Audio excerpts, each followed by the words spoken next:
bueno, por lo menos mi voz sí que quedó grabada, pero no las imágenes. ¿Me escuchan? Se escucha perfectamente, doctora. Ahorita está Ah, usted estupendo. compartiendo. Pues Perfectamente se escucha. sí, estoy compartiendo un PowerPoint. Lo que he visto es que ayer solamente se grabó la voz, no se grabó nada de imagen. Las grabaciones cuando usted comparte documentos, solamente graba el documento. Ah, Si no, no se si no, graba entonces la imagen, no. ¿no? Si nos salimos de compartir pantalla y Sí, ¿y por cómo se decir sale de compartir pantalla? arriba, y bueno, yo ya lo di Ah, me ya lo adelanté. veo. Ahora Arriba hay un se puntito sale. donde dice dejar de compartir. Efectivamente. Ah, bueno, pues hoy lo haré de esa manera. Saldré y entraré en alguna ocasión. Pues qué gusto volver a estar con todos ustedes. Bueno, se va incorporando la gente, ya hay 44 personas, por lo que me sale en el contador que aparece con los asistentes en la parte inferior de la imagen, y como hoy ya pues estoy más práctica en la utilización del sistema, pues sí que daré paso a las preguntas, porque ya como hoy vamos a vamos a introducirnos ya en cosas muy concretas, en sentencias, en pronunciamientos, sobre todo de la Corte Interamericana, pues dará lugar a más coloquio, a más observaciones, bueno, a más participación de todos, porque la verdad es que el tema es realmente pues muy interesante, muy interesante. Así que si les parece, procedemos a iniciar la sesión, porque yo sé que luego tienen ustedes que acomodar, incorporarse a su trabajo cotidiano, ¿no? Porque al menos media jornada, según me han explicado, ya ya se incorporan al trabajo, ¿no? ¿Es así? Bueno, aquí me están diciendo buen día, feliz jornada, en fin, están a través del WhatsApp comunicando buenos deseos la gente, aparte de incorporarse a la sesión, ya estamos casi 60 personas. Y yo creo que es el momento de hacer un poco de resumen de lo que vimos ayer para incorporarnos a la sesión de hoy. En realidad, ayer estuvimos en una fase un poco general, una fase de introducción en relación con los distintos sistemas de protección de los derechos humanos, los derechos fundamentales y las libertades fundamentales de los seres humanos por el hecho de ser seres humanos. Mencionamos ayer las características, las críticas a esas características, que no siempre han sido bien acogidas por todos los países por las razones que estuvimos viendo ayer, y seguidamente pues vimos la clasificación que hay de los derechos de primera generación, de segunda generación, incluso de los de tercera generación, que comentamos ayer, para hacer una referencia a la obligación que tienen todos los estados que suscriben un tratado de cumplirlo. El aforismo pacta sunt servanda, claro, efectivamente los acuerdos son para cumplirlos, los tratados se suscriben para cumplirlos. Y también tratamos ayer la interpretación de las cláusulas de los tratados a través de la figura de la buena fe, por supuesto, y del efecto, es decir, los acuerdos que se adoptan en un tratado cuando son asumidos por los estados parte, pues resulta que son a veces surgen problemas para la interpretación. Y en este caso hay reglas para interpretarlos. Una de las reglas es el principio pro homine, quiere decir que lo tratamos ayer, que en caso de duda, pues lo que ofrezca mayores derechos y proteja más los derechos de las personas. Y si esto viene recogido con una amplitud mayor en el derecho internacional, pues se aplicará el derecho internacional por encima del derecho interno del país de que se trate. Y además, aplicando el principio del efecto útil, es decir, buscando la finalidad que persigue la cláusula dudosa del convenio, del tratado, del protocolo o de la convención que refleja esos derechos humanos. Además, hablábamos ayer de que el primero que tiene que proteger los derechos y potenciarlos, esos derechos que se recogen en los instrumentos que han sido asumidos por cada Estado parte en una convención, en un tratado, en un protocolo, pues es el Estado. Es decir, la protección tiene que venir interna por el Estado, y solamente en caso de que el Estado no dé respuesta a esa protección o no establezca los mecanismos necesarios para que esos derechos que se recogen tengan su adecuado lugar, pues entonces es cuando se acude a las instancias internacionales, que ahora lo vamos a ver en alguna sentencia como lo primero que a veces se examina, porque es lo alegado por las partes, por el Estado, es que no se han agotado las instancias internas para pedir la protección del derecho de que se trata. Y ayer hacíamos también mención de los 3 sistemas regionales de protección de los derechos humanos, el europeo, el americano y el de África, que lo tienen todo en el documento que facilité y que pueden consultar. Además, pues hay un resumen pequeño que les he enviado por WhatsApp sobre la normativa de derechos humanos para el sistema de Naciones Unidas, el sistema europeo, el sistema americano y el sistema africano, para que lo conozcan, además con las siglas efectivamente que tiene cada uno de esos instrumentos que se llaman pues, declaraciones, convenios, carta, en fin, pacto. Pues las siglas con las que se identifica esa normativa, y ese cuadrito les puede ser pues de mucha utilidad cuando estén examinando la materia. Y por otro lado, también he enviado por el WhatsApp, para que lo tenga todo el mundo a mano, un resumencito relativo a los órganos y a los mecanismos de denuncia, de supervisión y de control en cada uno de los sistemas, el sistema de Naciones Unidas, el europeo, el interamericano, el africano, incluso existen otros mecanismos. Y con eso, pues en realidad nos lanzamos de lleno a retomar lo que ayer habíamos comenzado a esbozar, y es la estructura del sistema interamericano de derechos humanos en base a la OEA, la Organización de Estados Americanos. Y lo que tratábamos ayer, la Declaración Americana de Derechos y Deberes del Hombre, en el año 48, que es en realidad la primera vez que se plasma en un documento toda materia.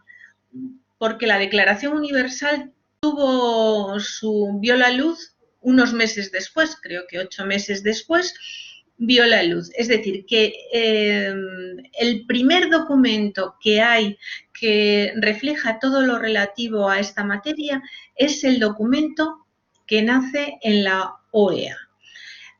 Y el instrumento normativo es la Convención Americana sobre los Derechos Humanos, que es lo que conocemos como el Pacto de San José de Costa Rica, adoptado en el año 69 y que entró en vigor en el año 78.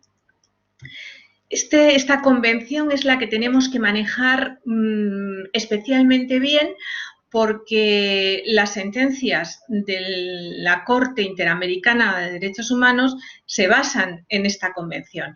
Yo he remitido el documento, el texto íntegro de la convención para que se lo envíen a ustedes por correo electrónico, porque es muy útil que lo tengan en una carpeta para poderlo consultar, para completar su formación en la materia, porque en la Convención Americana es donde está el quid de la cuestión de todas las sentencias que puedan ustedes ir consultando.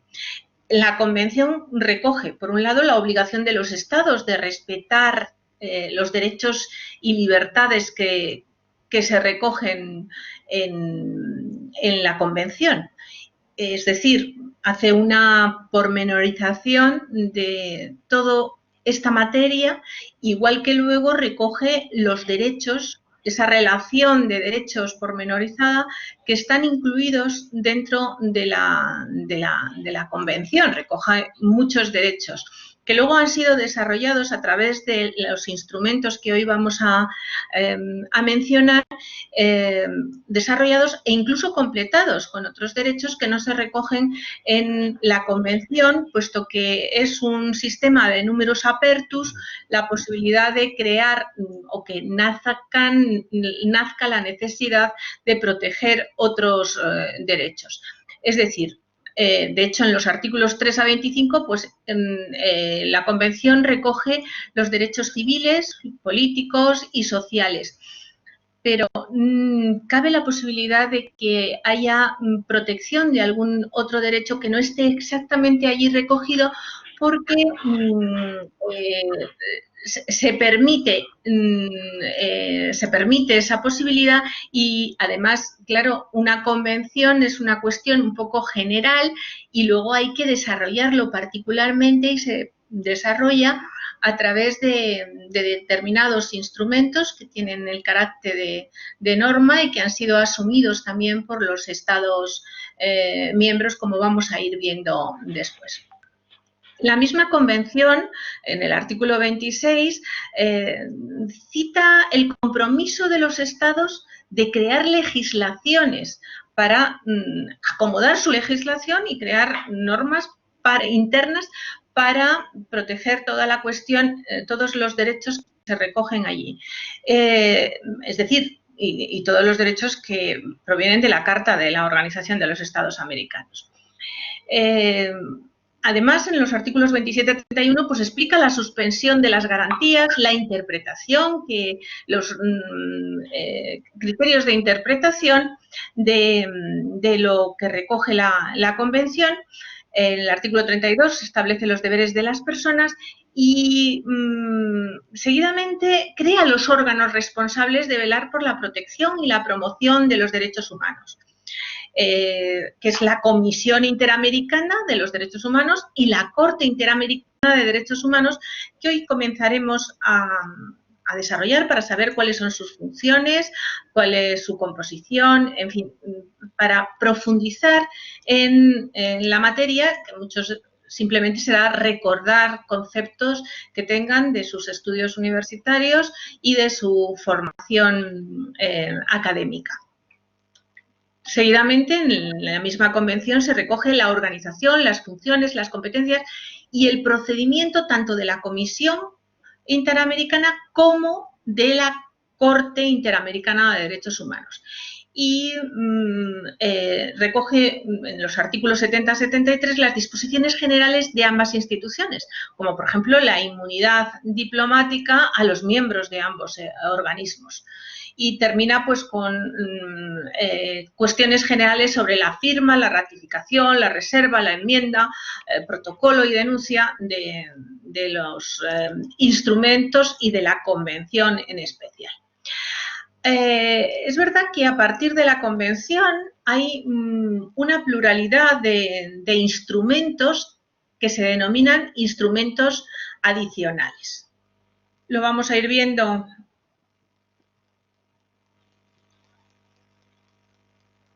a través del PowerPoint. A ver. estos instrumentos adicionales y pues he recogido algunos de los más interesantes. Pero también les he mandado un pantallazo a través del WhatsApp, un pantallazo que puede ser muy útil para quien no lo haya utilizado hasta ahora, que en realidad es la página de la OEA donde se recogen todos los instrumentos adicionales, es decir, todos los protocolos, convenciones que han ido desarrollando los derechos humanos o incluso que han completado ese listado que nos recoge la Convención, porque al amparo del artículo 77 se permite la adopción de protocolos con la finalidad de incluir en el régimen de protección otros derechos y libertades no recogidos en la Convención o incluso pues potenciar, desarrollar el cumplimiento de los allí recogidos. Bueno, pues esa página, ese pantallazo que les he mandado, pues les es muy sencillo entrar a través de Internet para en esa página acceder a esos protocolos, a esas convenciones, a esos instrumentos adicionales en el particular que les interese, porque van desde los derechos de las personas ancianas de mayor edad hasta los derechos de los niños. Bueno, pues son de muy variada índole y hoy vamos a mencionar algunos de los más importantes que luego van a estar reflejados en alguna de las sentencias que yo he ido escogiendo que les puede servir para luego su parte práctica, para hacer el ensayo con esa reflexión sobre alguna de las sentencias de la Corte Interamericana, que como les dije ayer, pues pueden escoger la sentencia que prefieran o incluso de las que les he facilitado y otras que hoy he remitido a la coordinación de la maestría para que les haga llegar, porque es interesante que las tengan guardadas en su carpeta, en su caja de herramientas, para que si en alguna ocasión les hace falta, pues puedan acudir a ello con mayor conocimiento y no tengan que andarlo buscando. Está Méndez Terrazas, Arminda. Bien, pues ¿cómo le doy paso?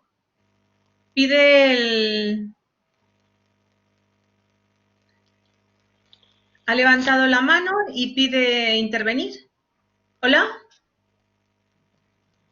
Buenos días, profesora. Mil disculpas. Hola, buenos días. Buenos días. Mil disculpas.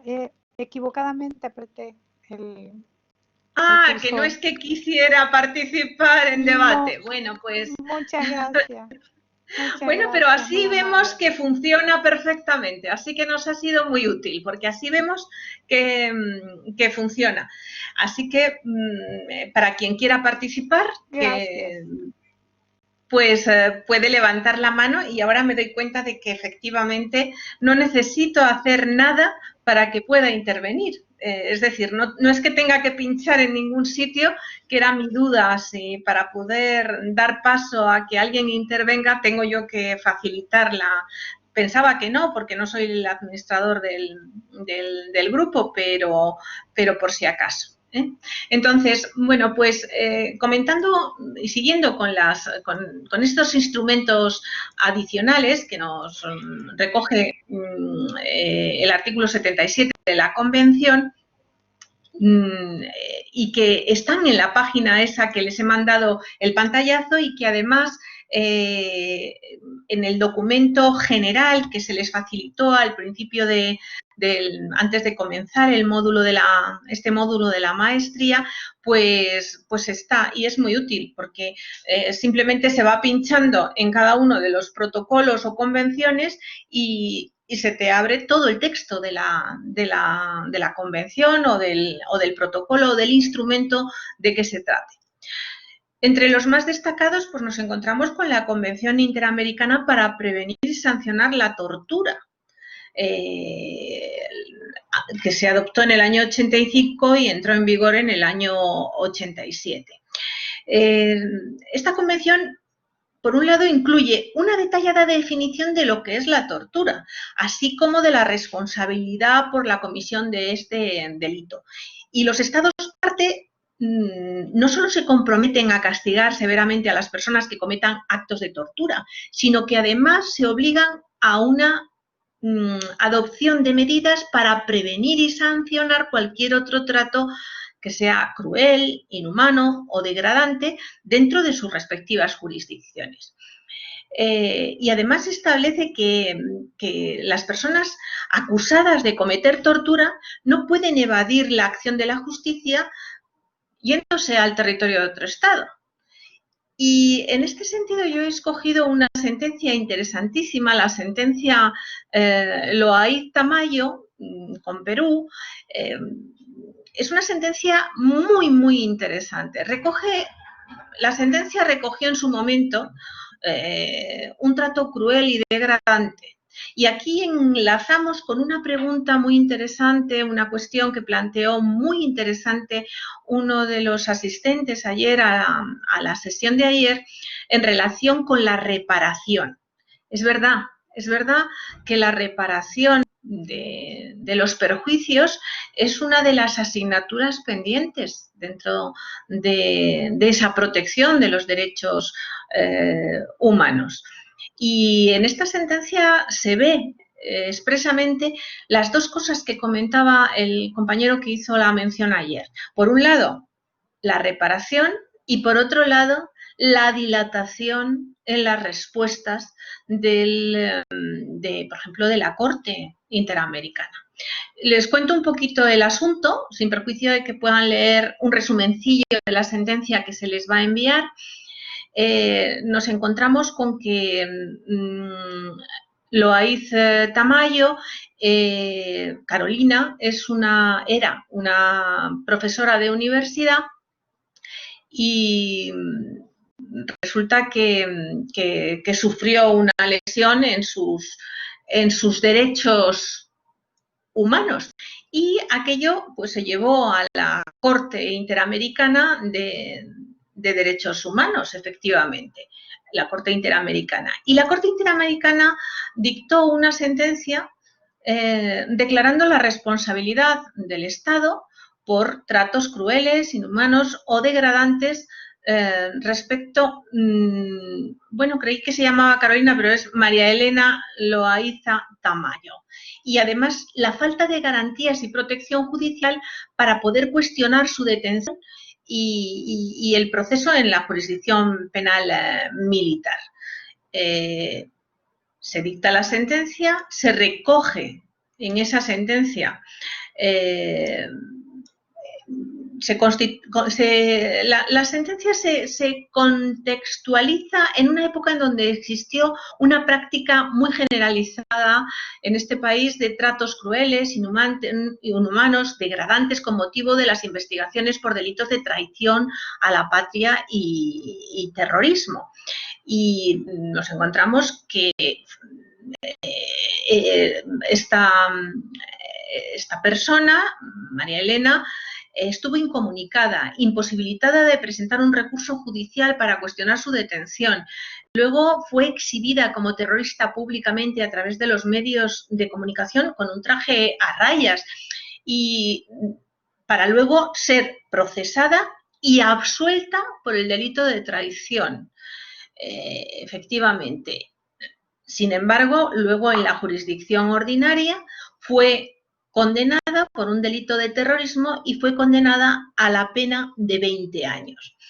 Bien, resulta que se somete el tema a la Corte Interamericana para que decidiera si hubo violación por parte del Estado y si lo hubo, cuál es el resarcimiento a recoger. Entonces, es verdad que el gobierno en su momento formuló que no se habían agotado esos recursos internos, cosa que como excepción preliminar no fue acogida por la Corte. La Corte dicta una sentencia que sobre el fondo de la cuestión y establece que la suspensión de las garantías fundamentales que recoge la Convención pues no están adecuadamente contempladas en el supuesto concreto, porque en el tiempo que estuvo incomunicada y el proceso al que fue sometida no pudo ejercitar los derechos que le correspondían. Además, la Corte dijo que la detención fue ilegal. Fue ilegal. En consecuencia, pues, la Corte había concluido que Perú violó, en perjuicio de la señora Loaiza, el derecho a la libertad personal, a la protección judicial, lo recogido en los artículos 7 y 25 de la Convención. Y además se había producido infracción del derecho a la integridad física y psíquica, en fin, una serie de violaciones de derechos recogidos en la Convención. La incomunicación durante la detención, esa exhibición que hemos comentado pública con el traje a rayas, es decir, que la jurisdicción militar vulneró derechos fundamentales de la señora Loaiza. Y, en definitiva, lo que recoge la sentencia es que tiene que haber una reparación, lo que hablábamos ayer, una reparación. Es decir, y le dice la Corte a Perú, al Estado de Perú, tienes que tomar las medidas necesarias para reparar el daño causado a la señora Loaiza.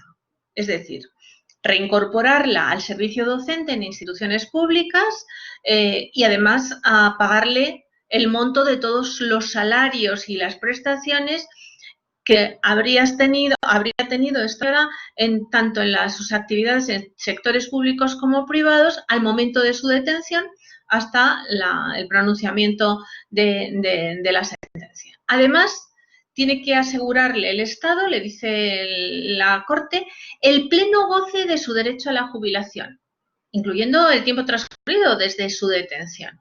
Y además, adoptar todas las medidas de derecho interno para asegurar que ninguna resolución adversa que hubiera sido emitida en el proceso al que fue sometida produzca efecto legal alguno. Bien. No hay duda de la sentencia y del contenido, pero, y además, pues le fija la necesidad de que Perú pague un monto, una suma global de más de $160.000 a la señora Loaiza Tamayo. Bien. Y además, indudablemente, tiene que investigar, según lo que dice la sentencia de la Corte, tiene que investigar los hechos del caso y sancionar a sus responsables.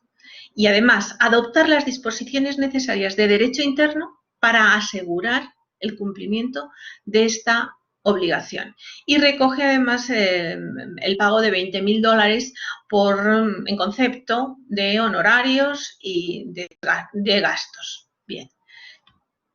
La sentencia no tiene dudas. Es decir, recoge los derechos que se consideran vulnerados y además establece los resarcimientos correspondientes, estableciendo algunos con carácter general para que luego sean calculados en atención a los años transcurridos, los derechos de la jubilación y toda esa cuestión. A veces esto ocurre, como ocurrió con esta sentencia curiosa, y es que Perú acude a la Corte y le dice que solicita la interpretación de diversos aspectos de la sentencia sobre las reparaciones. Nos encontramos así con una dilación en el cumplimiento de la sentencia terrible, pero terrible. Estamos hablando de muchos años para que tenga de verdad resarcimiento de los perjuicios que ha sufrido. La Corte decide que la demanda de interpretación de la sentencia, estamos hablando del año 2011, 2011 y respecto de una sentencia del año 98. Las dilaciones son importantes. Dice, esa demanda de interpretación pues realmente es un fraude de ley, porque lo que se trata es de conseguir, lo que intentan es conseguir una modificación sobre el fondo de la cuestión. Por eso solo lo admite respecto de del pago de los honorarios y gastos. Y con respecto a lo demás, la sentencia está clara y no hay nada más que aclarar ni modificar, porque no hay ningún error en la sentencia como para dar una nueva interpretación a lo que ya se recoge. Y entonces, lo que sí recoge es que qué cosas ha cumplido el Estado y qué cosas se encuentran pendientes de cumplir.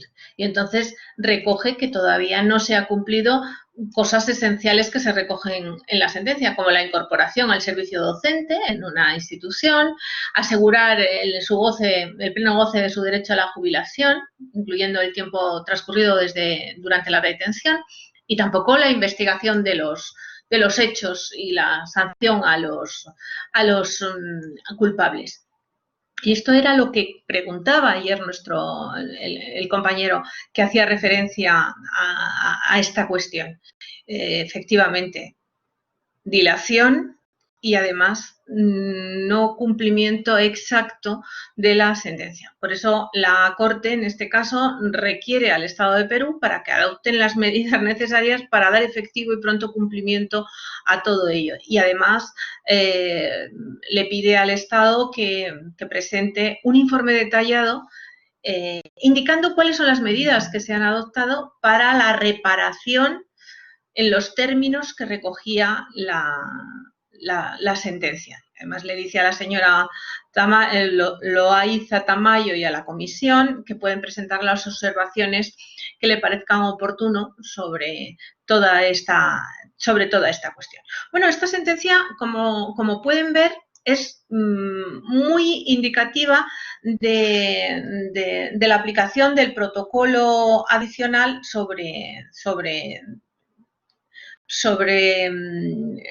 para prevenir, sancionar y proteger todo lo relativo a la tortura.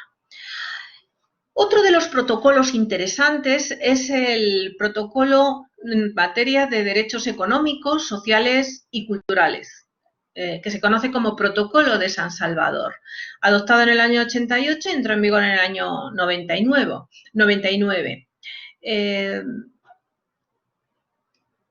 Al ratificar este protocolo, los Estados parte se comprometen a adoptar las medidas necesarias hasta el límite de sus recursos disponibles y teniendo en cuenta su grado de desarrollo a fin de lograr progresivamente la plena efectividad de los derechos de estas características que recoge el protocolo. Es decir, va un poquito más allá de lo que es simplemente recoger esos derechos en el protocolo, incluido la posibilidad de presentar peticiones individuales en relación con la vulneración del derecho a la libertad sindical y a la educación. Otro de los protocolos interesantes es el del año 90, que entró en vigor en el año 91, relativo a la abolición de la pena de muerte. Este es un tema complicado porque no hubo unanimidad por completo para incluir la abolición absoluta de la pena capital en la Convención americana. Y hubo algunos países, como creo que fue Tobago, que han tenido sus más y sus menos y han denunciado la convención. Esto ya se ha generalizado y la pena de muerte realmente creo que ya está superada en América. Creo que está superada y yo creo que ya ningún país lo aplica. Hubo sus momentos en Jamaica, pero yo creo que ya ningún país lo aplica. Otro de los instrumentos interesantes, a mi parecer, es la Convención Interamericana para Prevenir, Sancionar y Erradicar la Violencia contra la Mujer, conocido como Convención de Belém do Pará. Se adoptó en el año 94 y entró en vigor en el 95, plenamente vigente, plenamente de interés para las sociedades de Iberoamérica. Se aprobó este tratado definiendo de forma detallada las formas de violencia contra la mujer, incluyendo la violencia física, sexual y psicológica basada en su género, tanto desde el ámbito público como desde el ámbito privado, y establece que toda mujer tiene derecho a una vida libre de violencia. Además de todos los derechos humanos consagrados en los instrumentos regionales e internacionales, dispone que el derecho de toda mujer a una vida libre de violencia incluye su derecho a una vida libre de discriminación.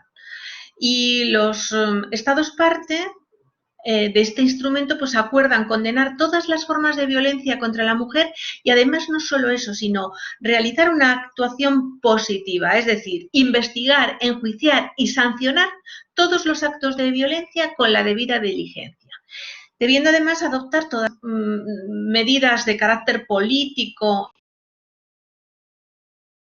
y social para prevenir, para sancionar y para erradicar todo lo que sea violencia con respecto a la mujer. Violencia en sentido realmente amplio. Otro de los instrumentos de mucho calado, de mucha importancia, de mucha trascendencia social para los estados que firman la convención, es la Convención Interamericana sobre Desaparición Forzada de Personas. Se adoptó en el año 94, entró en vigor en el año 96. Se refiere a una forma específica y una compleja violación de los derechos humanos.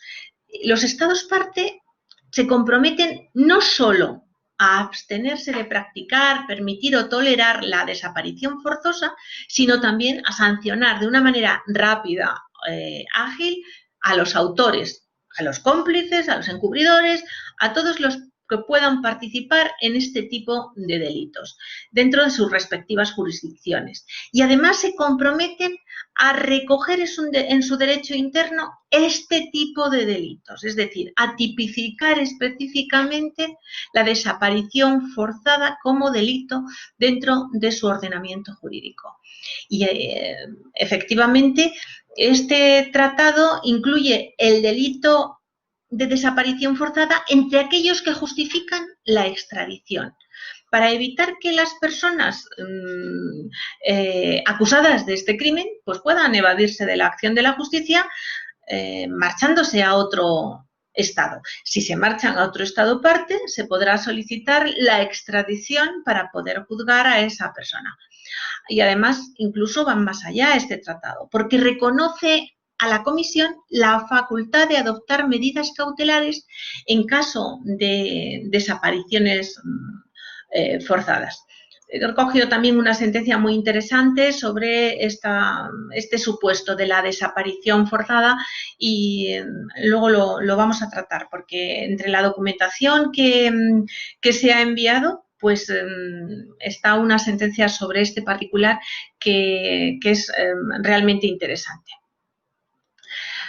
Otro de los instrumentos importantes y cada vez más es el de la Convención para la eliminación de todas las formas de discriminación contra las personas con discapacidad. Se adopta en el año 99 y entra en vigor en el año 2001.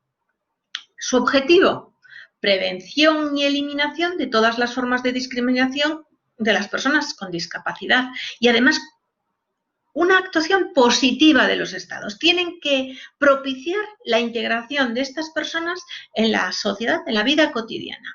Y además se crea un comité para hacer un seguimiento de que los estados van a poner en práctica los compromisos adquiridos al suscribir este convenio de eliminación de las formas de discriminación. Y ese comité pues va a estar integrado por un representante designado por cada Estado parte.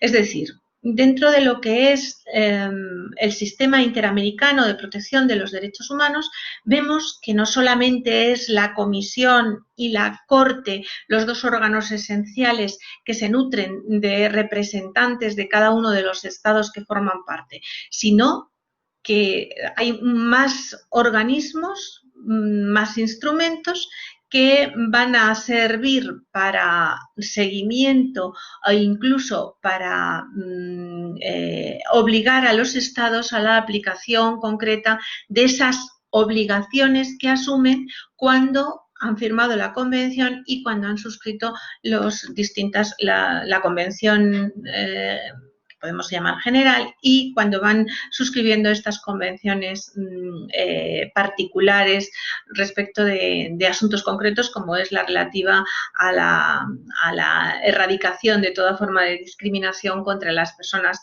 que sufren discapacidad. Por eso, un representante designado por cada Estado parte. ¿Eso qué quiere decir? Que hay una posibilidad de incorporarse a este tipo de órganos pues muy interesante para los que tengan inquietudes de carácter internacional y relacionadas con los derechos humanos. Otro de los instrumentos interesantes es la Carta Democrática Interamericana, que se adoptó en el año 2001. Habla de que para la promoción y protección de los derechos humanos es necesario la existencia de una sociedad democrática y que eso es indispensable para que se desarrollen de verdad los derechos humanos. De hecho, la Carta Democrática Interamericana establece en el artículo 8 que toda persona puede presentar denuncias o peticiones para la protección y promoción de los derechos humanos. Y por último, de los instrumentos que he recogido, sin perjuicio de que pinchando en la página que les he comentado pueden acceder a muchos más documentos, a muchos más protocolos, a muchas más convenciones, pues está la Declaración de Principios sobre la Libertad de Expresión. Interesante, la libertad de expresión. Es un derecho fundamental y además el pluralismo de los medios de comunicación dan lugar a que podamos hablar de una verdadera situación de democracia y de Estado de Derecho. Y entre los principios que se recogen es el principio de poder buscar, recibir, difundir información y opiniones libremente. Y además, no solo eso, sino el derecho de toda persona a acceder a la información sobre sí misma o sus bienes, en principio de forma gratuita. Tanto si se encuentra en registros públicos como en registros privados. Esto no se ha generalizado en los estados, pero sí que esta es una declaración de principios. Tenemos que tener en cuenta que una declaración de principios en general no produce la obligatoriedad que una convención. Realmente lo que se trata es de considerar que las estipulaciones respecto a la censura previa, la interferencia o presión directa o indirecta que restrinja el derecho de libertad de expresión, pues deben estar prohibidas por la ley. Son eso, una declaración de principios, cuestiones muy generales que es un poco más lo que debería ser, que es lo que realmente es en la realidad. Y tendiendo además a la preservación de la pluralidad y diversidad de los medios de comunicación. Hay otro instrumento que me parece interesante, no lo he recogido en el PowerPoint, pero me parece interesante, que es el relativo a los principios y buenas prácticas sobre la protección de las personas privadas de libertad en las Américas, que se adoptó en el año 2008. Pues muy interesante. Bolivia, por ejemplo, en relación con las personas privadas de libertad, bueno, pues ha tenido una asignatura pendiente que yo creo que de alguna manera se irá normalizando a medida que la ley 1173 pues vaya cogiendo más fuerza y se cambie la regla general de pedir como medida provisional o medida cautelar la detención preventiva, dejándola reducida a la excepción cuando no se puedan adoptar una de las 10, creo que son 10 las otras medidas que se pueden adoptar, medidas cautelares de carácter personal que se pueden dar, que recoge la ley 1173, creo que son 10 si no me acuerdo mal, y de manera que solo se aplique la detención preventiva como como caso excepcional y justificándolo especialmente y con los requisitos que se establecen, ¿no? La falta de arraigo y el riesgo, el especial riesgo, pero no con un carácter general, como yo creo que se venía realizando en Bolivia, porque si no, no tiene sentido ese número tan elevado de detención preventiva frente a los condenados. Eso significa que un país que tiene creo que había, pues no sé si más de 15.000 personas en detención preventiva y eso hace que un Estado con tanta volumen de detención preventiva, pues su justicia no goza de buena salud, porque significa que los asuntos no fluyen hacia donde tienen que fluir, que es a la celebración del juicio, el dictado de la sentencia y efectivamente a una sentencia absolutoria o condenatoria. Este documento establece una serie de principios relativos al régimen de privación de libertad de las personas que están sometidas a este régimen, pero con un sentido muy amplio. No solamente se habla de privación de libertad con respecto a los que lo están como consecuencia de la posible comisión de un hecho delictivo, sino se refiere a cualquier forma de detención, encarcelamiento, institucionalización o custodia de una persona, incluso por razones humanitarias o de tutela o de protección, etcétera. Por supuesto, también incluidos los que sean por infracción de la ley. Y tanto si están de facto bajo el control de una autoridad judicial o administrativa o de alguna institución pública o privada. Es decir, en realidad se refiere a quienes no tengan la libertad ambulatoria. Puede ser por otras razones. Entre los principios que se recogen en este instrumento se recoge pues el trato humano, la igualdad, la no discriminación, el debido proceso, etcétera. Y además se recogen una serie de condiciones en la que deben de encontrarse esas personas que están privadas de libertad. Se hace referencia a la salud, a la alimentación, al agua potable, a las condiciones de higiene, de vestido, de medidas contra el hacinamiento, el contacto con el mundo exterior, el trabajo, la educación, etcétera. Interesante para hablar de protección de los derechos fundamentales, incluso de colectivos que se encuentran en una situación pues especial, como son la de la privación de libertad. Y aunque tampoco los he recogido, creo que también es interesante hablar de la Convención Interamericana contra el Racismo. No lo he recogido en el PowerPoint, pero me parece interesante hacer una mención de ello, la Convención Interamericana contra el Racismo y contra cualquier forma de discriminación racial y formas de intolerancia, que se adoptó en el año 2013. Y otra, que aunque no lo he cogido en el PowerPoint, también tiene interés, que es la Convención Interamericana para la Protección de los Derechos de las Personas Mayores, aprobada en el 2015. Bueno, todo esto nos da una idea muy completa del marco jurídico que da cobertura al sistema interamericano de protección de los derechos humanos, que no se agota con la Convención. Vemos que la Convención, pues, es necesario desarrollarla y completarla. Y a esta necesidad de de completar y de desarrollar es a lo que viene a dar respuesta a todos estos instrumentos que hemos ido mencionando, como son los protocolos, las convenciones o incluso esas declaraciones generales que todavía no tienen esa fuerza vinculante para los estados, pero es un primer paso para la cobertura total y la mayor protección de los derechos humanos.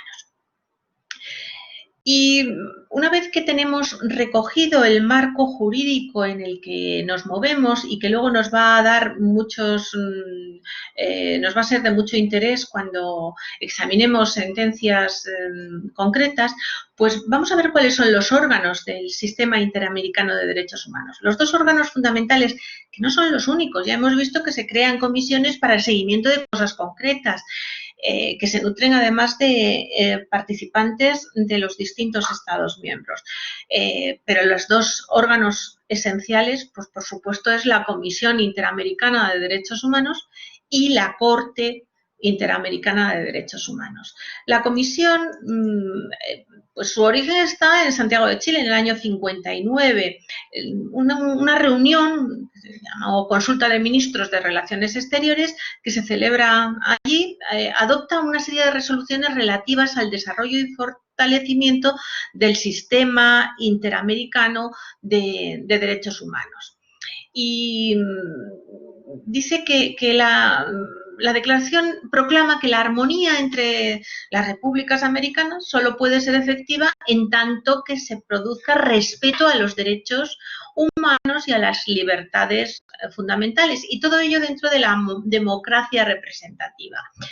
Y establece que los gobiernos de los estados americanos tienen que mantener un régimen de libertad individual, de justicia social, que además se funde en el respeto a esos derechos humanos. Y una resolución que emana de esa reunión, de esa consulta de ministros, hace referencia a la necesidad de que se cree dentro de la OEA la comisión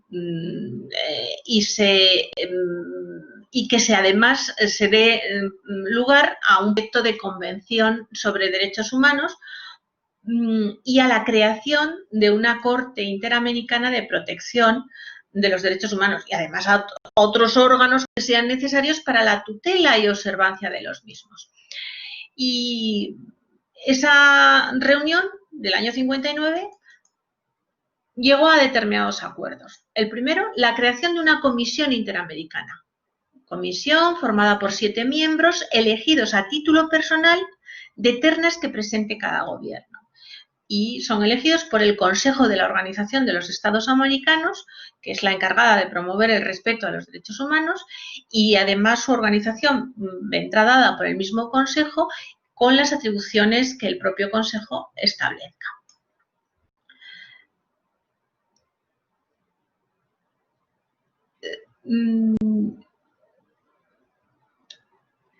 El Consejo de la Organización aprobó el estatuto de la Comisión en el año 60 y eligió a sus primeros miembros en ese mismo año. Y en el año 61 pues comenzó a realizar visitas a todos los países, no, pero a varios países para ir observando la situación de los derechos humanos. Y en el año 62, en Uruguay, pues a pesar de los esfuerzos de la comisión, pues se consideró que eran insuficientes las facultades y atribuciones que se habían recogido en el estatuto, y entonces se encomendó al Consejo de la OEA, los ministros de Relaciones Exteriores, encomendaron al Consejo de la OEA la reforma del estatuto. ¿Para qué? Para ampliar y fortalecer las atribuciones y facultades de la comisión, para que de verdad pudiera la comisión llevar a cabo la tarea encomendada, que era la promoción del respeto a los derechos humanos en los países del entorno. y la comisión se rige por el estatuto original hasta el año 65, hasta que en Río de Janeiro, en la segunda conferencia interamericana extraordinaria, se resolvió modificarlo. En ese año, en el año 65, se acordó modificar el estatuto y la principal modificación es que a la comisión se le atribuye la facultad de examinar las peticiones individuales y además que puede formular recomendaciones específicas a los Estados miembros. En concreto se establece eso, que se la faculta a la comisión para que examine las comunicaciones y toda la información, y además para que se dirija al gobierno de cualquiera de los estados para pedirle informaciones o para formularle recomendaciones. Es decir, que en realidad todo está dirigido a conseguir la eficacia de su misión, que es conseguir la observancia de los derechos humanos fundamentales. Y además se establece la obligación de la comisión de que rinda un informe anual que recoja la exposición sobre el progreso alcanzado del progreso que se ha ido alcanzando en el desarrollo y en la aplicación de los derechos humanos.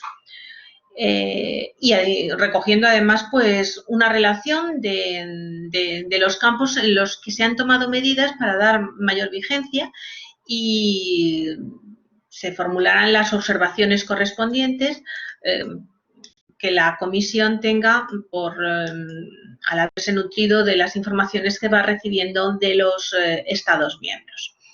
Esa comisión interamericana, es el órgano principal de la OEA, y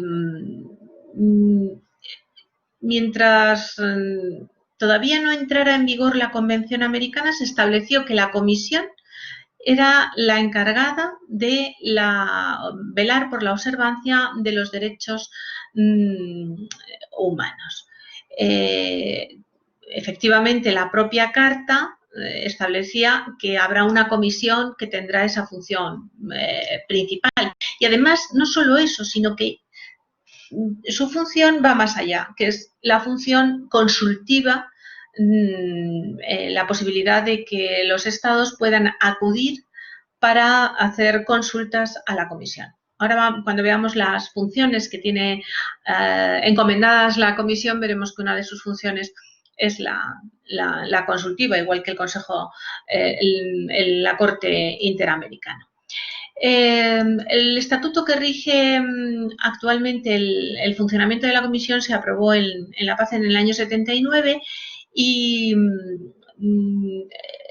establece que los miembros son elegidos por la Asamblea por un periodo de 4 años y no por el Consejo de la Organización, como se preveía en el estatuto anterior. Y de hecho las vacantes se van llenando de acuerdo a lo establecido en el Consejo Permanente de la OEA. Por lo tanto, hemos mencionado que son 7 personas elegidas a título personal y, bueno, personas de alta autoridad moral,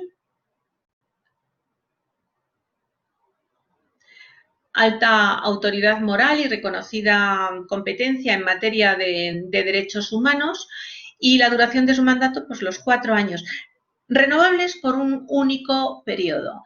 El presidente, y puede haber, por supuesto, un presidente o presidenta, o primera vicepresidente, presidenta, y segundo o segunda vicepresidente, presidenta, con un mandato de 1 año, que pueden ser reelegidos por una sola vez en cada periodo de 4 años. ¿Cuáles son las funciones esenciales de la comisión? La comisión tiene la función primordial que hemos mencionado, la observancia y la defensa de los derechos humanos en América, y distingue claramente el estatuto entre las atribuciones respecto de los Estados partes en la Convención, distingue entre las atribuciones que tiene respecto de los Estados parte en la Convención y aquellos otros Estados que no son parte en la Convención.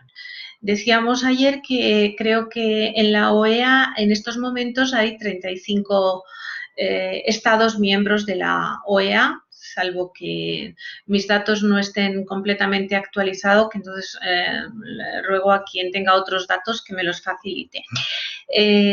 Pero solamente hay 25 países en la actualidad que han suscrito la Convención Americana.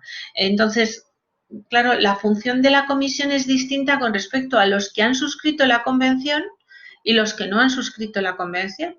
Hay 10 países que no han suscrito la Convención y, en cambio, están integrados dentro de la OEA. Las funciones de la Comisión, aparte de esa función general, pues lo que hace es que recibe e investiga, analiza e investiga las peticiones individuales en las que se basan en la violación de derechos humanos. Tanto respecto de Estados miembros de la OEA que han ratificado la Convención, como respecto de aquellos Estados que no han ratificado la Convención. Además de esa función general, también observa la situación general de los derechos humanos en los Estados miembros y va publicando informes especiales sobre la situación concreta existente en determinado estado cuando lo considera apropiado. Otra de las funciones, además, es la realización de visitas periódicas a los países para hacer una auditoría, un análisis de la situación general o bien para realizar o investigar una situación efectiva. Estas visitas dan lugar a un informe sobre la situación de los derechos humanos que se publica y se presenta ante el Consejo Permanente y la Asamblea General de la OEA. Y además sus funciones es estimular la conciencia pública de los Estados respecto de los derechos humanos. De hecho, pues por eso hace esos informes y los publica y los efectos recoge en sus informes cuestiones muy variadas. La situación de derechos humanos de niños y niñas, de las mujeres, de los trabajadores, de los migrantes, de las personas privadas de la libertad, de los pueblos indígenas, de las personas afrodescendientes, de las lesbianas, los gays, de las personas trans, los bisexuales. Recoge informes sobre la libertad de expresión. Son amplísimos los informes que se han ido recogiendo sobre la seguridad ciudadana, el terrorismo, etcétera. Todo eso son informes que dan muchísima información sobre la situación de los derechos humanos. Además, la Comisión pues organiza, celebra visitas, conferencias, seminarios, reuniones, pone en la misma mesa a interlocutores que tienen que llegar a acuerdos, incluso tiene relación con instituciones académicas, con entidades no gubernamentales. Grande. ¿Oigo algo? ¿Alguien quería participar? ¿Que estoy oyendo? No, ¿verdad? Es simplemente que se ha acoplado el micrófono de alguien. Bueno, nos encontramos entonces con que... compañero, ya lo he traído. Nos encontramos entonces con que la Comisión, aparte de todas estas funciones, tiene una función muy importante, que es la posibilidad de adoptar medidas cautelares. Así lo recoge el artículo 25 de su reglamento, para prevenir daños irreparables a los derechos humanos, en casos graves y urgentes, indudablemente. Y además puede solicitarle a la Corte que sea la Corte la que adopte también medidas provisionales en casos también de cuestiones de urgencia, aunque el caso no haya sido todavía presentado a la Corte todavía, pero en algunas ocasiones es necesario poder utilizar este mecanismo para evitar daños irreparables que la formulación del inicio del procedimiento ante la Corte pueda tardar y pueda dar al traste con, bueno, pues llegar a tiempo para solucionar los graves problemas que la no adopción de las medidas cautelares pueda dar. Además, su función es presentar los casos ante la Corte Interamericana y comparece ante la misma durante la tramitación y la consideración de los casos. Puede solicitar opiniones consultivas a la Corte Interamericana, según nos recoge el artículo 64 de la Convención, y además recoge las comunicaciones y las examina, las comunicaciones que un Estado parte alegue con respecto a otro Estado parte que considera que ha incurrido en violaciones de los derechos humanos reconocidos en la Convención. Y para el cumplimiento de sus funciones, la Comisión pues, cuenta con una estructura, con apoyo legal y administrativo que le da su Secretaría Ejecutiva. Esa Secretaría Ejecutiva tiene unas funciones amplísimas. Ahí tienen capacidad para integrarse quienes tengan idea de dirigir sus pasos profesionales hacia este ámbito internacional de los derechos humanos. Prepara los proyectos de informe, de resolución, los estudios e incluso cualquier otro trabajo que les encomiende la comisión o el presidente, y además tramita esa Secretaría Ejecutiva, recibe y da trámite a todo, a toda la correspondencia, a las peticiones, a los informes, a las comunicaciones que se dirigen a la comisión. Es decir, es el filtro por el que pasan todas las cuestiones que van dirigidas a la comisión.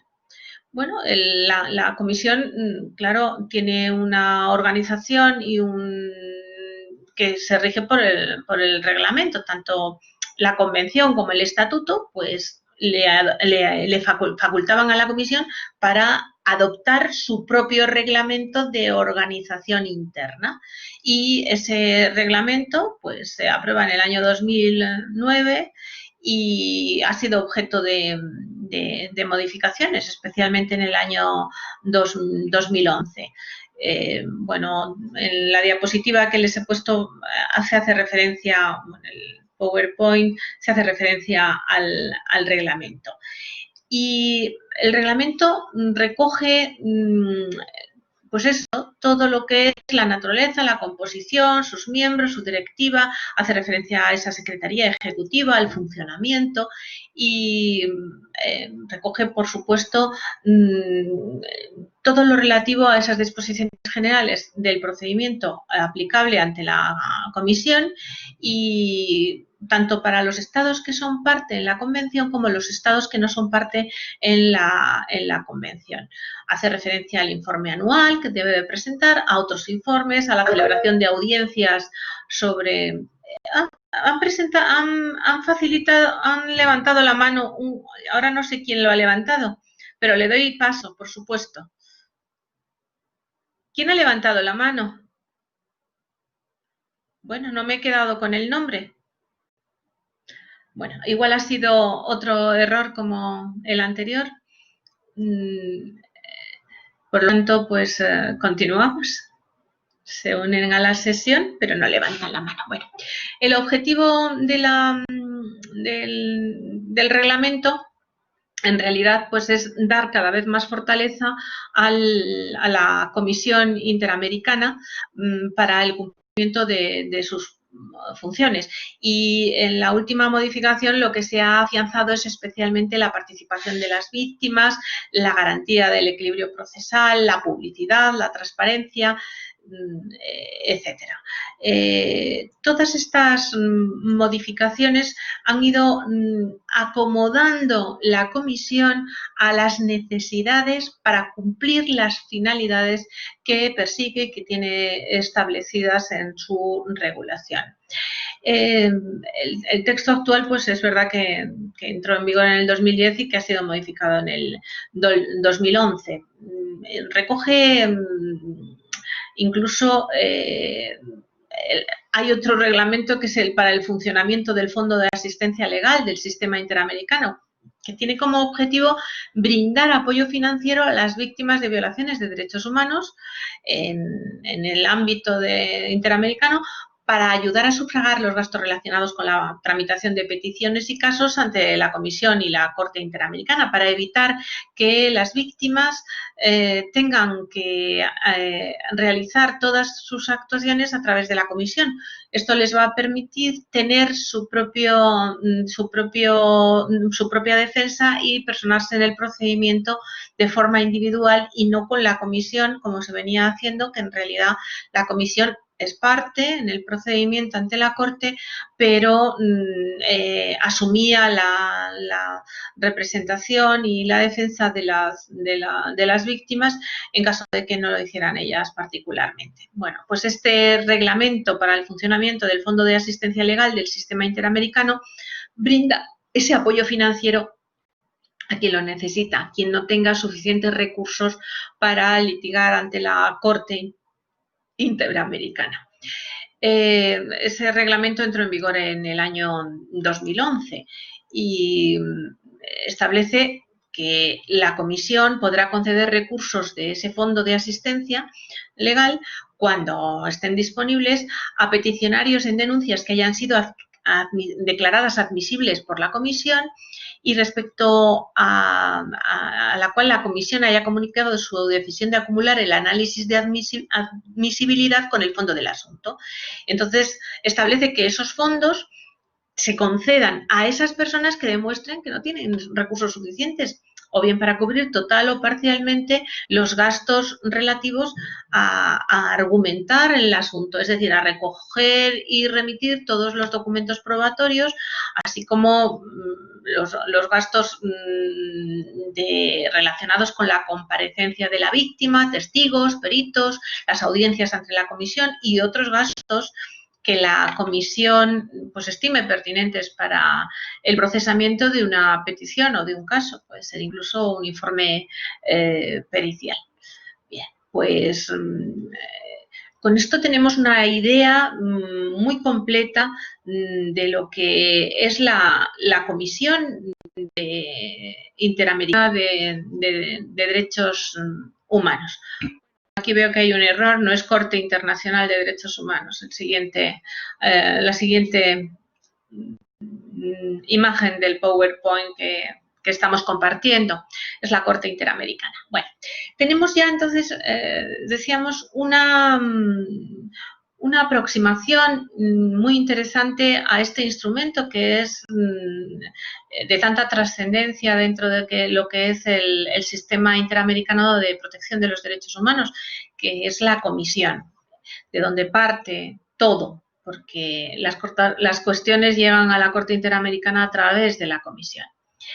Pero sin la protección de un órgano jurisdiccional, pues esa protección de los derechos humanos pues nos quedaría muy coja. Y es por eso por lo que en la Convención Americana sobre Derechos Humanos, aprobada en el año 69 en San José de Costa Rica, pues se establece la necesidad de la Corte Interamericana de Derechos Humanos. ¿Y para qué? Para proteger los derechos del hombre.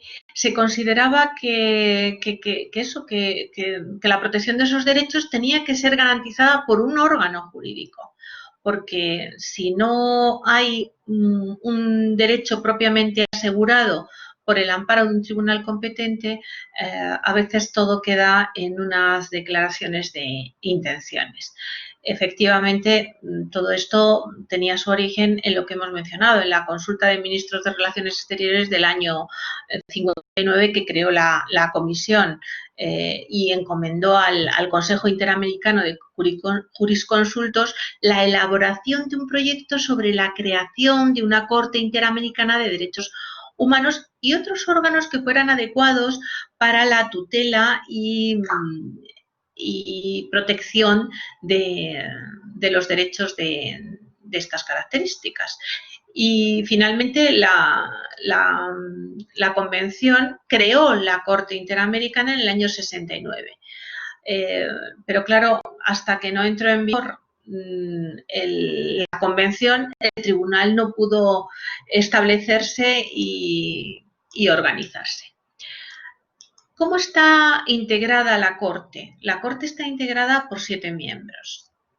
Esos miembros, a ver si encontramos las funciones, a ver si encontramos, bueno, pues no encontramos la composición y se la cuento. A ver. Como no la encontramos y pasamos directamente a las funciones, pues se la cuento. La Corte está integrada por 7 jueces que están elegidos a título personal entre juristas de la más alta autoridad, pues eso, moral, de reconocida competencia en materia de derechos humanos, que además reúnan las condiciones necesarias para el ejercicio de las más elevadas funciones judiciales, conforme a la ley del Estado del que sean nacionales, que los postulen como candidatos. Son elegidos por 6 años y solo pueden ser reelectos una vez. La propia Corte elige a su presidente y vicepresidente por un periodo de 2 años y pueden ser reelectos. ¿Quiénes forman parte en estos momentos de la Corte Interamericana de Derechos Humanos? Pues en estos momentos los que desempeñan los cargos, pues nos encontramos con Colombia, El Salvador, son jueces de la Corte, Costa Rica, Chile, Argentina, México y Uruguay. Algunos tienen su mandato hasta el año 2024, como ocurre con Costa Rica y Chile, pues hasta el año 2021. Lo mismo ocurre con Argentina. Hasta el 2001 se extiende su mandato.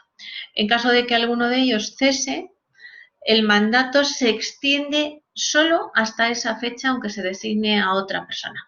Así que rápidamente, en el año 2021, van a tener ya oportunidad de quien tenga intereses en la materia internacional de postularse para este tipo de cargos cuando se le dé paso a Bolivia. ¿Cuáles son las funciones de la Corte? Vamos a ver, ¿cuáles son las funciones de la Corte?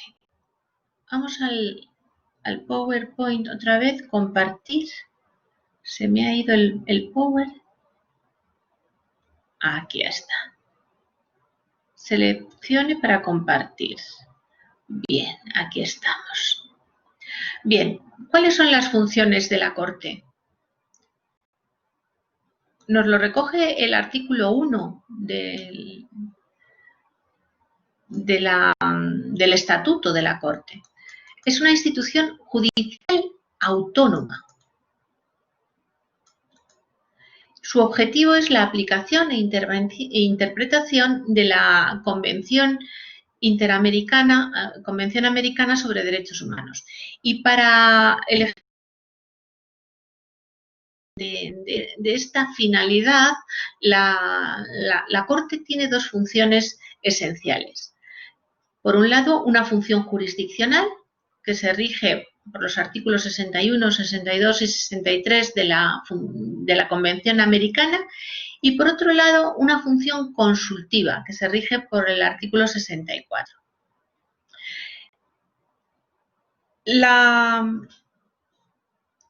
Las funciones jurisdiccionales funcionan de la misma manera que cualquier otro tribunal, es decir, es un tribunal colegiado, de manera que sus decisiones se toman por mayoría sin perjuicio de que el juez que no esté de acuerdo con la decisión adoptada, pues puede emitir lo que en España conocemos como un voto particular, el voto disidente, y de hecho hay alguna sentencia de las que les he facilitado que recogen el voto disidente de alguno de los miembros, porque me ha parecido realmente muy interesante.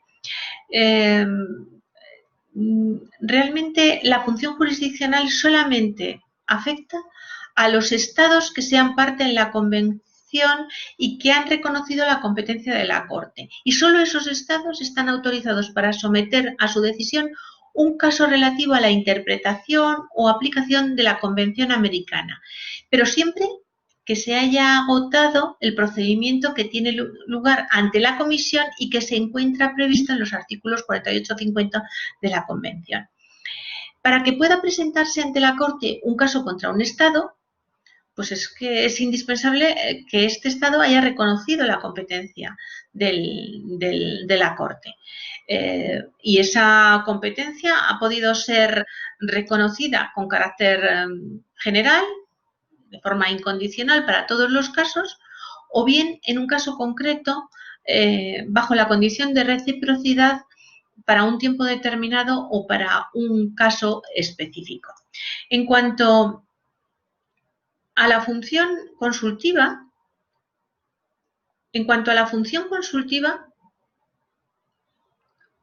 a ver, perdón.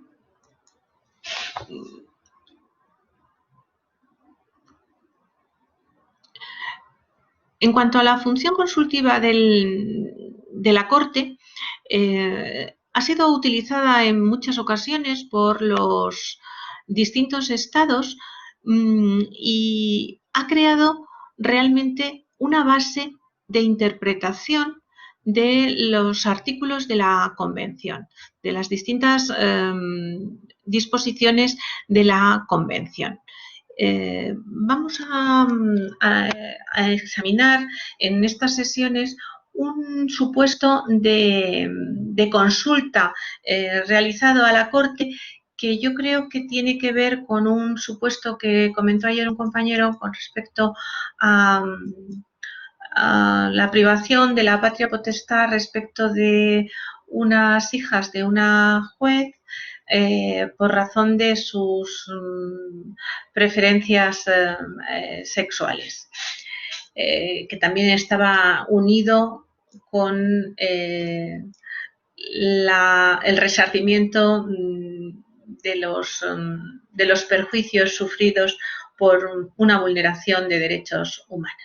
El primer reglamento que se aprueba es un reglamento que ve la luz en el año 1980, que está basado en el reglamento vigente para la Corte Europea de Derechos Humanos, que a su vez estaba inspirado en el reglamento de la Corte Internacional de Justicia.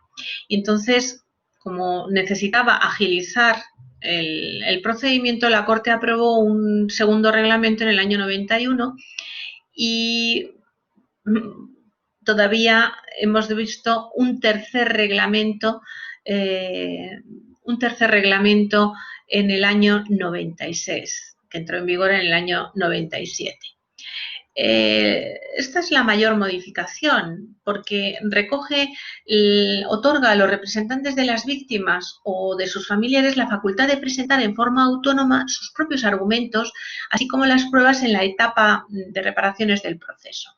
Esa modificación que entra en vigor en el año 2001, pues les permite tanto a las víctimas como a sus familiares, como a sus representantes, la participación directa en todas las etapas del proceso mediante la presentación de una demanda ante el tribunal. Este reglamento pues, fue modificado después en el año 2009.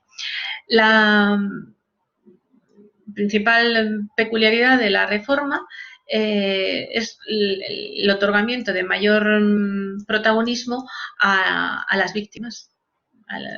Tanto a las víctimas directamente como a sus familiares o a sus posibles representantes, y buscando el equilibrio procesal entre las partes.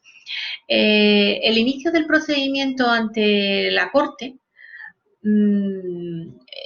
se realiza mediante la presentación del informe al que se refiere el artículo 50 de la Convención. Es decir, la Comisión ya no inicia el procedimiento con la presentación de una demanda, sino con la remisión de su informe de fondo. que ha sido emitido conforme al artículo 50 de la Convención. El informe de la Comisión tiene que recoger, por supuesto, los fundamentos en los que se basa para poder llevar a la Corte, para poder someter el caso a la Corte. Bien, nos encontramos entonces con que el trámite de la presentación y la tramitación ante la Corte del procedimiento es un trámite que recoge distintas etapas procesales. Yo se lo he recogido en el documento que les facilité en un cuadro sinóptico que se entiende perfecto y que les servirá para repasarlo en su momento, para que lo tengan listo para ver las distintas etapas dentro de lo que es la fase procesal, hasta que se llega a situar el procedimiento sometido a la Corte al momento de la decisión, poder dictar una decisión sobre la cuestión. Las sentencias de la Corte, por un lado, tienen la función de ser el intérprete último de la Convención y, por otro lado, dar solución al caso concreto. Es decir, tiene un doble efecto. Y en cuanto a la función consultiva, ya lo hemos mencionado, que es una función para interpretar y para sentar las bases sobre determinadas cuestiones que puedan presentar dudas respecto de la aplicación concreta de la Convención o de cómo trasladar al derecho interno alguna de las prescripciones recogidas en la Convención. Bueno, hoy vamos a interrumpir aquí lo que es la exposición y abrimos un momento de diálogo, de planteamiento de cuestiones que creo que pueden ser muy interesantes y que nos van a enriquecer a todos, para que mañana pues retomemos nuestra actividad incidiendo un poco más sobre lo que es la Corte Interamericana de Derechos Humanos y el examen concreto de algunas de las sentencias que les he facilitado, que bueno, realmente son de muchísimo interés. Así que abro la posibilidad de debate y les insto a que participen, a que creen cuestiones, observaciones y creamos un momento de intercambio de ideas, ¿no? De lluvia de ideas sobre la materia. ¿Alguien quiere participar?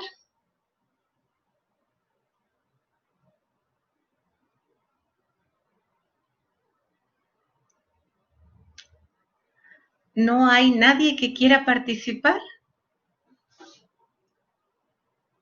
Bueno,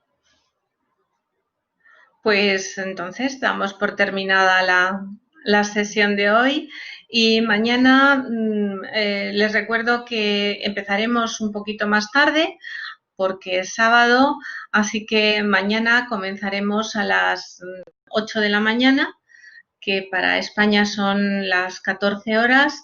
Y bueno, pues retomaremos en este particular y espero que participen un poco más que hoy, porque me encanta la idea de que abramos un debate. Muchas gracias a todos por la atención y les espero mañana a las 8 de la mañana. Gracias. Palabra, profesora. Hasta luego, profe, ¿Sí? que tenga un lindo día. Bueno, pues que tengan un buen día, que trabajen. Chao, chao, hasta pronto. Bueno, mañana nos volveremos a ver. Veo que la gente ya va abandonando la sesión y tienen que incorporarse a su trabajo cotidiano. Chao, chao, muchas gracias. Palabra, profe. Queridos alumnos. nos veremos mañana a partir de las 8 de la mañana. Preparen. ¡Ay, tengo una pregunta! Parada mole, Roberto. Doctora. Bueno. ¿Me escucha, Roberto. doctora? Sí, La claro, palabra. estimado amigo, dígame. Claro que sí, doctora. Lo siguiente, una sugerencia, ¿no? Sabemos que ahorita estamos con el horario al toque, ¿no? Porque es de 7, Sí. 8:30, pero le sugiero lo siguiente, de repente ya para mañana sábado, usted nos permita, digamos, ¿no? A los compañeros maestrantes, digamos, usted avanza una parte y después dar unos 10, 15 minutos, depende de usted como moderadora y docente del módulo, para que los Sí. compañeros puedan hacer preguntas directas a usted, digamos, ¿no? Y también la hacen por el chat, pero para que pueda haber una interrelación y ellos se puedan abrir, digamos, al tema del debate, digamos, ¿no? De lo que usted hubiera avanzado o las preguntas que ellos tengan en relación al tema avanzado, y de esa manera haya una interrelación con los maestrantes. Perfecto. Pues entonces mañana empezamos precisamente con la intervención de los alumnos. Vamos a alterar el orden y mañana van a empezar los alumnos. Claro que sí, doctora. Sería muy importante. ¿Cómo está, doctora? Sería muy importante eso, doctora, para que de esa manera podamos nosotros, ¿qué se llama? Poder participar y que los alumnos sientan que están, algunos saquen sus dudas que tengan, ¿no? Estupendo, pues mañana entonces vamos a alterar el orden y los primeros que van a intervenir son los alumnos, con lo cual mañana espero que todos tengan preparada su intervención porque se la vamos a solicitar, que intervengan Muchas gracias, para que hagamos un intercambio de criterio. observaciones y serán los alumnos los primeros en participar. ¿De acuerdo? Muchas gracias, doctora. Que tengan una excelente tarde. A todos, que tengan un lindo día y que cojan muchas fuerzas para mañana comenzar y participar con todas las cuestiones que quieran ir planteando, porque el debate nos enriquece muchísimo a todos. Plantear cualquier cuestión sobre esta materia, pues y poner en común las cosas nos puede dar muchísima información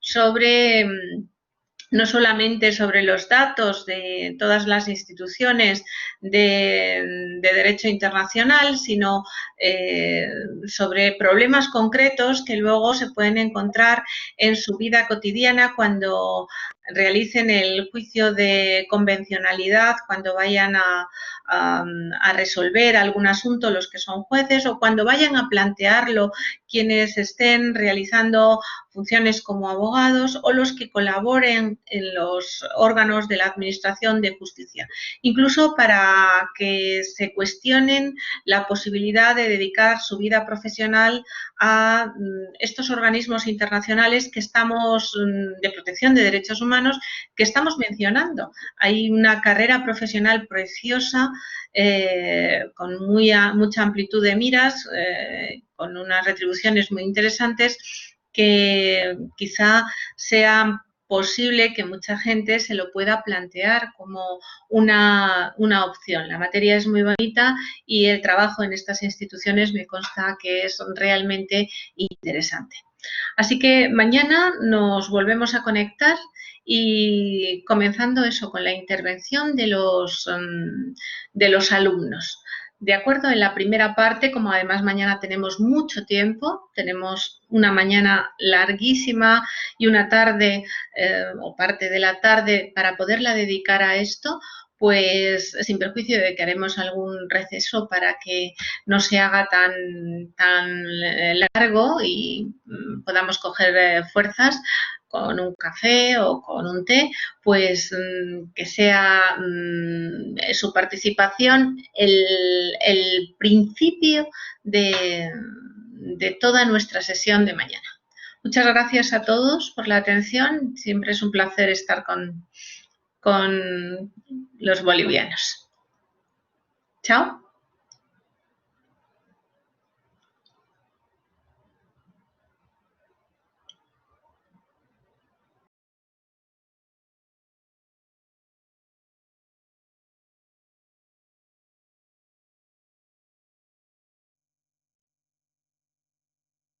Hasta luego, doctora.